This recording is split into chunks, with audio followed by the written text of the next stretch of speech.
Alright now, too late, you done clicked on my channel. You're gonna sit back and watch my little video. All my snow here in Central Arkansas, though, we got. So I got the clips of different things on here. I actually got my drone up in the air and kind of did an aerial spin around. And some shots of the rooster garden from the house to the back. It's mainly white, but you know, you still kind of see how it's laid out back here.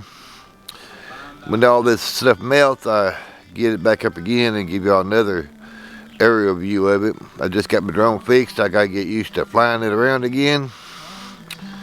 And so, like I said, too late. Clicked on my channel. Grab your tea or coffee or a glass of milk and sit back and look at my little video. You might like it, you might not. It's all G-rated, it's all fun. So, I think you'll like it. Kind of show you what kind of place I have here, or we have here. I'm sorry. So, but kind of proud of it. So, anyways, I'm quitting running my bad zoos. My grandpa used to say to my grandma, sit back, stay tuned to the video.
Decided to get the torch out here, melt some of the snow down to the gravel, because the chickens and ducks didn't want to walk across the snow. They've never seen it before, and it's pretty thick right through here in areas. So we're going to try this, see if we can't get them from one area to the next area. So right now, I mean, you can't even throw them out of the building. There, on the 50 coop there. Then we'll go around towards the lag. We'll walk over that way. Like a path they can get on. See the ground, they're going to stick that in there. So it's going to work. These chickens back here in this new coop I built, I guess it's going to be a coop, but they didn't get it back out on that snow. I kind of shoveled it out. Right down through that way. John's out there now melting the path so they can see the ground. Now these are not northern chickens because they putting that foot on slow. These must be some southern chickens. So, but I fed them a little bit back here. They've been back here. We put them back here. So I got good bedding stuff back here. So I was going to try them back here, but I haven't carried no water back here. So we're going to move all back up to the greenhouse. Once he gets that thing melted out, that little path out there. I still got to do some modifications back here. So, but I give them some of them black soldier fly larvae, but they really ain't too keen on them. That's what I use them at all. A few mealworm mixture in there. There's a cracked corn up on that deal, so they can eat a little bit. And then eventually when John gets up here at that path, we can run them back down into the greenhouse. Maybe they'll go back with the forage after that. So, as you can see there, he just kind of melted it down. It's still snowing out here. But maybe they'll be able to run back and forth. It's still pretty dang chilly out here. That's a dang chilly. Alrighty, back to work. You see here on the back of the greenhouse where the snow is, how thick it is up there. The sun's out real good right now. But you can see how thick that is up there. Steadily sliding down here. Big old pile of snow right there. Over here on this back here, we've been knocking it off right here in the center. But you can see how much on the sides right there. We got chickens up under there, so I'm not going to spook them too much. But that's quite a bit of snow up there. I'd say good 4 inches up there still. But it, like I said, it's steadily warming up in the side there. Sliding off. The thing about it is, tonight, we got more snow coming in. They say 4 to 8 inches. You'll be on top of this. So, we're getting snow this year and the cold weather this year. Here on this work table right here, we cleaned all this stuff off. You see how thick it is on this table here. Back up a little bit here. Got my camera all messed up there on that zoom. Apologize for that. Get down here even with it level. You see how much snow's on this table. It's good, probably 5 inches right there. I'm on top of the coop right here. We're going to get in and knock all that off of there before this new stove comes in. So, like I said, we're getting snow this year. That's for sure. I think we got enough. I don't think we need any more tonight or tomorrow. They're talking about. So, kind of put a halt on getting things done outside around here. Now, the ducks and stuff, they go here and there. They are starting to go where they get to the back side over there. Learning it. We had the sex the rabbits, the little rabbits this morning. We ended up with 2 bucks and 6 does. Is what we ended up with. We had a cage up there, built a platform across that, right through there, hold that big cage there. And we put all the little does down here on the bottom. There's more of them. Put a bunch of hay in there for them to cuddle up in. Put a bunch more hay over there. You know, it's kind of waste of money to put it on the ground like that, but these ducks and chickens, they gotta stay warm. That's all it is to it. So, the bigger rabbits up there, it's just that the water freezes up all the time. We got to change it again. But there ain't no draft in here, so they like it in here.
Well, it's at the end of the video. What'd you think about it? Did I get enough of snow? They said we're going to get another 4 to 8 inches coming through here. On top of what we've already got, I got like 7, best I could measure out here. Another 4 to 8. Oh, lordy, lordy, lordy. It takes forever to melt. So, like I said, this is the end of the video. Y'all be safe, have fun, and have a super day. Come on back and visit me here at the Rooster Garden. Bye.